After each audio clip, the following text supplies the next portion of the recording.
Hello, everybody.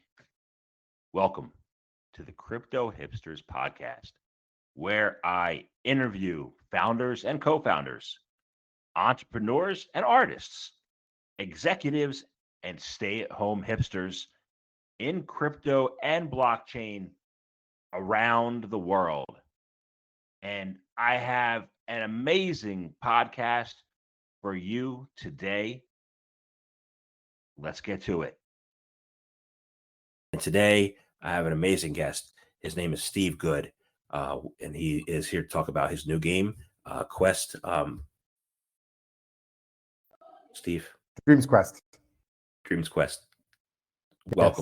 Welcome to Thank the show. you. It's nice to be here. Thank you for having me. You're welcome. So I drew a blank on the Dreams.Quest because I'm excited because I was a gamer growing up. So I want to talk about that today. So first question though is what is your background, and is it a logical background for what you do now? It's not a logical background. Well, maybe it is, because like you said, we were gamers growing up, and we've all been playing games. And those of us who started with gaming young probably still love playing gaming. But one thing I'll say that we've seen fairly consistently is the challenge that we face, where a lot of these games that we download that are free to play start off free to play, but then you hit paywalls and you get kind of frustrated and annoyed by it. So I think that's a common problem we all encounter and face, and say, yeah, this is not the best way to do things. Could we do it better? And that's the entrepreneur speaking now. Say, could we just do this better? Well, my actual background was I spent about almost 25 years in Fintech. Mostly sales and marketing, a lot of it in IT consulting, working a lot with tier one banks. And then I just reached a point where I just didn't feel like that was taking me any further in my career. I just thought, look, okay, I've done that, had some good experiences, but I also saw there were things that I could probably do differently or better with the rest of my career. And I said, what could I do?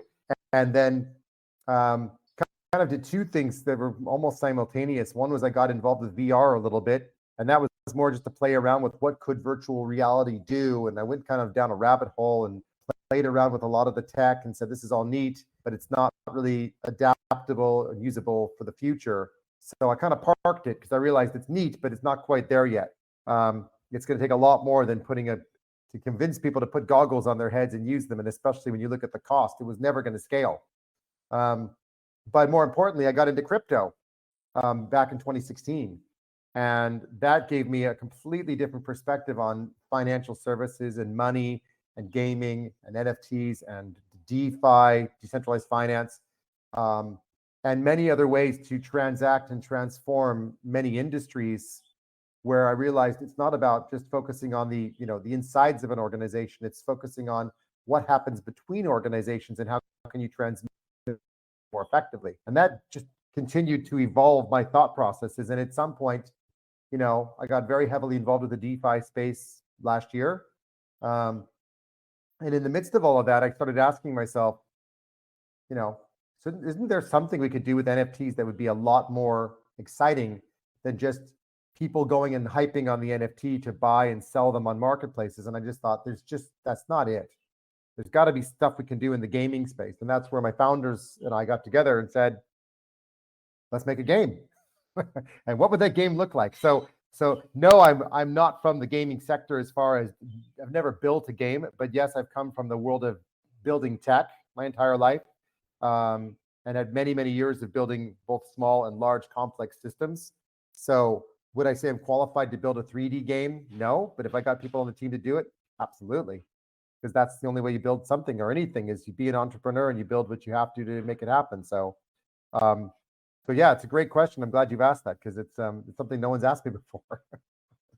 Great. I appreciate that. That's you have an amazing background. I grew up playing games too. So I had like a Nintendo and Sega, and you saw my Sword of Vermilion. Your team did my Sword of Vermilion game that I played growing up. So I've always been in it. So let me ask you how Dreams Quest, how that works. What's the game about? What's the plot, and what's the mission and goal here?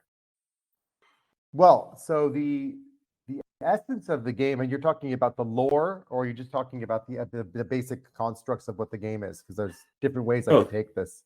Take it Yeah. both. Take So it. let's talk. I'll describe more about the game itself, the functions of the game, because a lot of people in crypto or even in non-crypto would just appreciate understanding this. So first of all, the essence of the game is it's play to earn, but also free to play. And that's very important, because what you'll find is that in most of these games in crypto, it's all about play to earn, but they forget the most important element is that if you have an initial cost of entry based on the token price, and if the token price goes up, you've kind of lost the user in the sense that they no longer can afford to play. And it requires investors or scholars to create scholarships to let people play. And I don't know that that's necessarily the right way to go. I mean, it's cool because it's creating kind of a super ecosystem of people that are all helping each other, which I love, but it's also stopping a lot of people from getting in that don't have the sponsorship. And I don't know that that's necessarily the right way to go for any kind of game.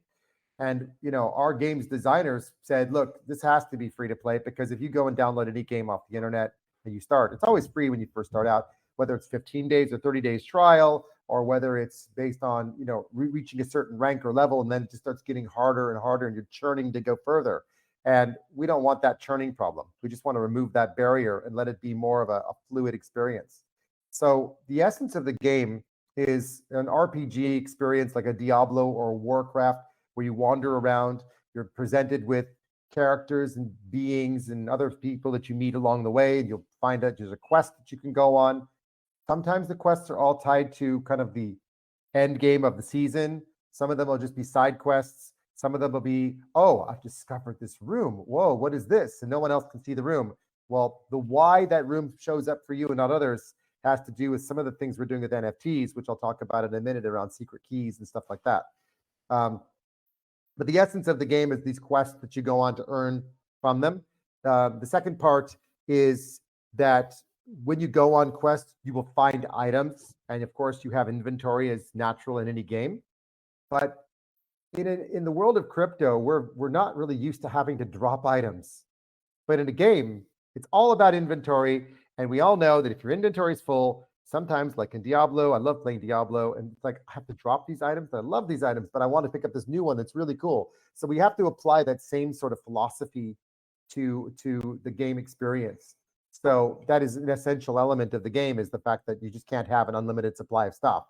Sorry, OGs in crypto, because they won't like that.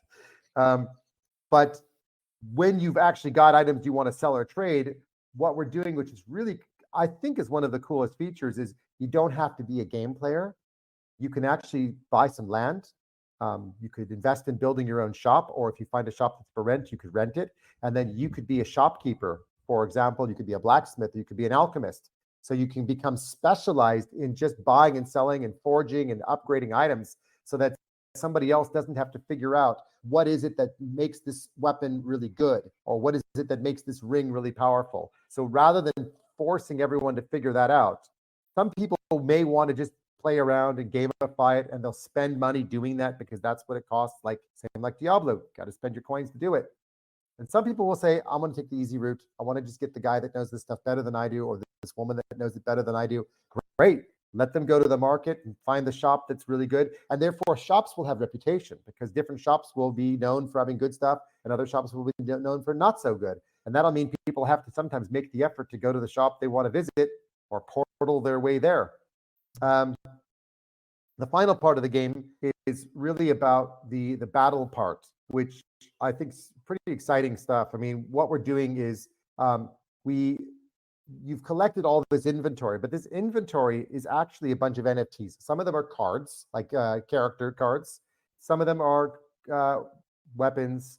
They're rings, gauntlets, could be scrolls, it could be potions, could be other forms of magic. And what you need to do is assemble your deck of, say, 40 cards, 30 cards, something like that. And it'll be a battle similar to Magic the Gathering or Hearthstone, where you have a limited number of each of the different types of cards you can compile together. And it's a strategic battle player versus player.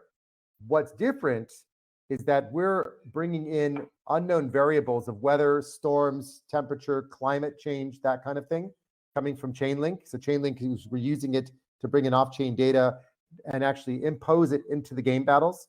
And what that does is it changes the card attributes. So while a card is not just an NFT, it's actually a card that has strength and has wisdom, it has dexterity, it has hit points, it has experience, it's got a username that says who owns the card. And these attributes could just change dynamically based on weather conditions. And you don't know what weather conditions you're going into. Therefore, having good magic spells to undo weather conditions, to block weather conditions, to change them will certainly be an element of how people play, but also strategically how you assemble your deck so that certain cards are good or complementary to other cards in various climate conditions will affect the entire way that the game works, because people will have to sort of game it and figure out how to like improve a little bit here and remove this barrier over here. So for the in-game battle, it's not just card versus card, but there's this other kind of wild element. And at the end of battle, and actually for anything within game where cards are changed and updated, modified, upgraded, we write all that to chain so that the entire card history is on chain. And that includes things like experience, hit points, damage, but also includes who owns the card. So that imagine that I happen to rent my deck to a famous player, a Twitcher, and they take custodial ownership of the deck for a short period of time, and then they delegate it back to me. I will actually have my cards written with that famous player. So now they'll be like, oh, wow, yeah, that player, oh my God, your cards were held by him? Oh my God, that's amazing. So it creates kind of another level of gamification. So people go, oh, wow. So, your cards have actually been held by someone famous. So that's the kind of the essence of the game is the battle, the exploration, the marketplace. Those are kind of the three major components that makes up the game. There's a lot of other stuff that we're designing and building around that, but that just gives you a good, indication or flavor of what we're doing. Wow. So let me make sure I understand you correctly, because this is Yeah. so you're basically creating collectibles, NFTs, the metaverse, all at the same time by using Chainlink and other cryptos to build that and to keep a whole entire history of everything. And then I can choose to be a warrior or an innkeeper in the game. Or you can just go on quests and avoid battles too, and just go on exciting quests and discover things. And one thing I was going to mention, I didn't say it. I'll just mention now. When we mint the cards will all be minted with a random number, which also is generated by Chainlink. And we do that because it's provably fair, so that no one can say, oh, how was that number generated? How was it randomly assigned to card? That number becomes a key. And the key could unlock things for you that doesn't unlock anything for anybody else. So if you imagine we have like little, treasures planted throughout the game, you just don't know when you'll be walking along and you'll see something and go, ooh, what is that thing? And you go over there, open up a chest, find a portal, you walk through a room, and all of a sudden you're transported into some other location. It's not on the map. No one knows where you are, only you're there. And you're like, oh my God, what am I doing here? And then you come back. So that creates a kind of another dynamic element, which is there'll be these things that just happen and you get them and no one else does. Ultimately, of course, the whole point of the game is to reach the end state of the season, which is to end up on a leaderboard and to go and try to raid the Dragon's Lair so you can get some extra loot. But of course, there's other things happening like game tournaments and other things like that. So there's lots of different, in-game dynamics so that you can play on your own or you can play in a guild. So we just make it so that there's as many ways for people to participate. It's not like you have to go down a certain path. Some people might want to just sit there playing games all day and just questing. Some might want to battle. Some want to do combo. Some people just want to run a shop. So we're really creating an in-game, economy in that sense. I love it. Thank you. Yeah, no, so I want to play. I do. The Me last too. video game I played was a long time ago. It was called Roller Coaster Tycoon 4, and I would just sit at my computer for like 16 hours at a time and have no idea that time went by. Yeah, so like I'm a really big fan of Skyrim, and you're just wandering through these lands aimlessly, and to go from one point to another, unless you know those points well, you can't portal through them. But that kind of concept of having to like leave the game wherever you've left off and then to portal across somewhere else to get to the merchant that you want to get to that has the best stuff only to get there and find out that they're closed and go, oh, when are they open? And they have their opening hours, and their opening hours are whenever their opening hours are. So yeah, it creates some really interesting dynamics. I mean, we're talking about building more of a 2.5D rather than 3D, simply because it's just the intensity of building 3D is really, really complex. But if things go well, there's no particular reason why we wouldn't move to a 3D version in the future. I mean, that goes without saying. So I want to shift gears a little bit, because you have this concept of on your website. It's called Dreams Hero, right? So your game gives an opportunity for people to be not just the dreams, but to be an actual hero. Like, how would you define what that hero is, and how can people become a hero? Creating the skills in your game. So, I mean, the way we sort of, the kind of premise of the entire game is that if you're kind of thinking of it like when your eyes are open, you're in a dream.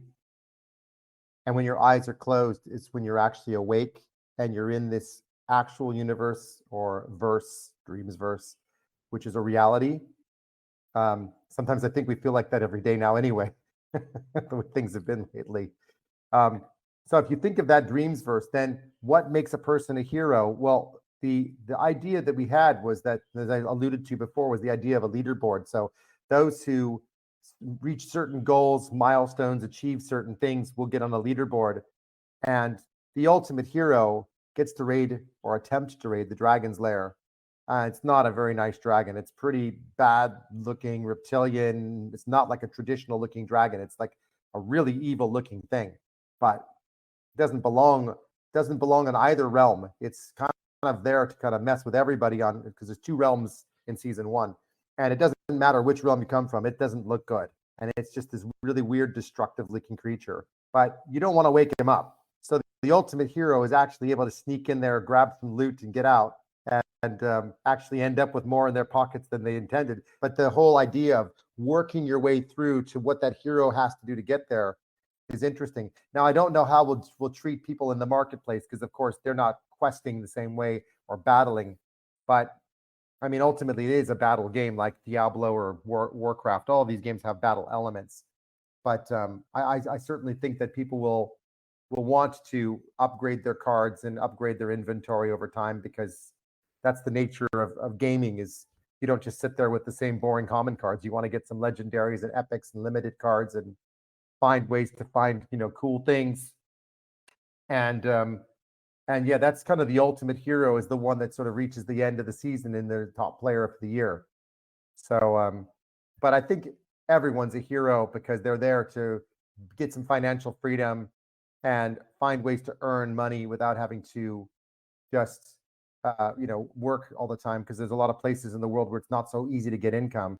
And if this creates a little bit of financial freedom for everybody, then everyone's a hero because they've all benefited somehow from it. I want to follow up there. I asked you about heroes because you were an adjunct professor at Draper University, right? Yeah, I haven't heard that. I haven't described myself that way, but it's true. Yes, I do teach at Draper University once a quarter. Yeah. Yeah, and he has and I asked him the same question. How do you define a hero, and how can we create more heroes in this world? And I'm going to ask you the same thing. How do you create heroes? How can more people become heroes in this world right now, and build the economy going forward?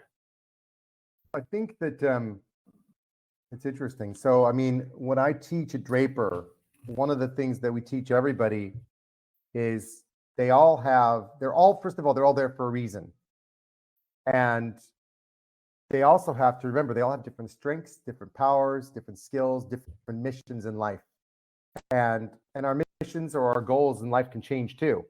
But the most important thing is to recognize what you're good at and not get in your own way. That's probably the biggest challenge I think most entrepreneurs face, is not knowing where they're good and where they're weak. And one of the things we're spending most of our time teaching is the greatest hero is the one that delegates even the stuff where their pride or their ego gets in the way and says, you know what? I have a lot of like attachment to this thing. It's my baby. I want it to succeed. And what I tell every entrepreneur when they build a business, it's only yours until you tell the public, at which point it's no longer yours. And you'll have to accept that reality. And the reason I say that is because we can internalize that we believe what we're building is the most beautiful, amazing thing ever. But if we don't listen to what our communities and our clients and our customers tell us, then we're not likely to succeed because we're building what we want, not what they want. So to really become a true hero for me is letting, following your goal, your mission to create what you're trying to create. But the real hero becomes the leader who doesn't stand in the way of others on the team from success and who listens to their customers. And because of that, the more they give and the more that they're in service to others, the more that comes back, because the universe recognizes that. I know it sounds weird to say it like that, but the universe recognizes that because you're giving, you're helping others, and that reach to help others will come back because more people say, what an amazing hero. They've inspired me. And that becomes the inspirational side of it, is if you can actually do enough to help others by giving your business, not giving the business away as such, but giving what you can give to enable what people are asking for. If they get what they want, they'll keep coming. If you keep adjusting and listening to what they say as things change, as things keep moving, they'll keep coming. And the more they keep coming back and they keep bringing their friends and they're bringing their family and they're recommending you and to others, the more people look up to you like a hero or a leader, because they and I don't want to be revered as a leader, by the way, but that's the outcome of being an entrepreneur, is a successful one. People look up to you because they say, how did you achieve this? How did you do it? For me, it's not about that. It's how can I tell other people to do the same thing? And it's within all of us to have different skills. And it's whatever skill you've got. You can be the best you can be, but you have to allow that process. So yeah, I think even within a game like this, everybody can find a role to play and become a hero of their own. And even if it means a little bit of financial freedom and bringing a little bit of extra income home, that'll make them a hero in their own home. A little bit of extra money for the food, toys for the kids, an extra dinner with the wife or husband or partner. It makes no difference. It's always about how we can do a little bit of extra to help each other. So, yeah. That's awesome. So let's talk about the quest, because you entered crypto in 2016. So Yes. it's been a journey. So right now the quest to survive bear markets. Yeah, we say the same things. We say NFTs, we say ICOs. You just launched the initial NFT offering. How does that compare, and what is the climate like comparing the ICO in 2017 to today? Oh, it's completely different. So the ICO era of 2017, even 2016, 2017, and a little bit of 2018 was very much around, this is so early and it's so exciting that people could go out there and they could raise 10, 20, 30 million. And it was just like, not everybody, I won't say it was easy, but it was amazing how projects could raise that kind of money or more. It was very much kind of disorganized, organized chaos, I guess you could say, not disorganized. It was organized chaos. You could go up on you'd have the website with a URL with a here's the link that you need to send the funds to, and people would hack the website and change the wallet address. There were no mechanisms for standardization around how you raise, and all of the raising was predominantly done publicly, not so much privately. What's changed now is that there's this massive community of venture capitalists who made money from the 2017, 2018 time period, waited it out quietly, sat on the sidelines, did a little investing here and there. And now they are the lifeblood of getting projects off the ground. And your job is to get out there and pitch to them. And if they like it, they just introduce you to their friends, and it just spirals. And it is phenomenal. So a big part of it is doing that in the private rounds first. And then what happens is the idea of just putting your project out onto an IDO platform, so you can do an initial, we call it an initial DEX offering, but in reality, not everyone goes to DEX. Some of them still go to the centralized exchanges first, or maybe they don't go to the DEX at all. But at least the idea was there are trusted third parties that you can raise through, so that those third parties give a little bit of social proof. You know that they're real. You know that they're not going to rug pull your money. They've all been verified by the VCs themselves. So it creates a more trusted environment. But what you were alluding to was the whole idea of the INO, what we call the initial NFT offering, which we see it as kind of a secondary piece that people haven't really talked about, which is how do you actually raise money by selling NFTs and formalizing it? Because it's not an IDO, because we're not listing tokens. So we are actually going to be doing our INO, kind of a pre-sale of our tokens on Binance on their NFT marketplace, which is super exciting. They've invited us to come there and participate and do this. It's going to be a small sale. It's experimental, but it's our way of basically getting a limited number of highly valuable cards out to the public, just to see what kind of reaction and response we get, and to raise our profile a bit further and show people what we can do. And maybe others will follow from that and say, oh, well, actually, this is a pretty cool idea. So you can actually raise two different ways. One is just through the initial tokens, and the other is through the initial NFT sales. The reality is, in a games environment like ours, we'll always be selling cards, because if you look at Magic the Gathering, they've been making cards for how many years? Like 20 years now? They're continuously building new cards, new decks. There's the new color deck that they've come out with, and they have to rebalance everything, and there's new characters. And this is what keeps people excited about Magic the Gathering, is the fact that there's always new cards. So we will follow that same process. There'll always be new card decks, new limited items, new powers, new abilities, and it'll just be an ongoing, continuous process. So the INO for us was more of just kind of a fun way of saying, we're going to put some stuff out there before we're even listed. And then the rest of the stuff will be card packs, and you could buy packs of cards, and you'll open the pack and get a random deck, and you never know what's inside until you open it. But that's kind of the post IDO, process. Awesome. Thank you. So I want to thank you very much for your time today. It's been an amazing conversation. I'm excited about you guys, what you're doing. And I'm looking forward. I'm looking forward to it. And how can someone like me, or how can our listeners, my last question is this: how can they find out more information about you, about what you're doing? How can they do that? Yeah, sure. So, I mean, where we're doing most of our promotional stuff is really inside of Discord or Twitter, or our website, of course. So our Discord, I'll mention first. If they go to bit.ly, which is bit.ly/DreamsQuest, that'll take them straight to the Discord, which is nice and simple. Our Twitter account is DreamsQuest NFT, or our website is dreams.quest. So each of those will inevitably take them to our Discord, where we have a lot of things going on. We have all the communities there, different languages, different language support. And we're gamifying a lot of things. So all I can say is you probably don't want to get locked in the dungeon, because you have to go buy a key to get out, which is an NFT, but that's not encouraged. But if you mess with your friends and they mess with you back, that might be the kind of thing we could do to you inside Discord. So it's all going to be fun and games, and we're going to keep things as exciting and as interesting as we can until the mini games come out later in the year, which we'll have 2 coming out toward the end of the year. So it'll be a nice run of things going on to keep people excited and engaged. Great. Thank you very much for your time today. Thank you, Jim. It was great to meet you. Thanks, everybody.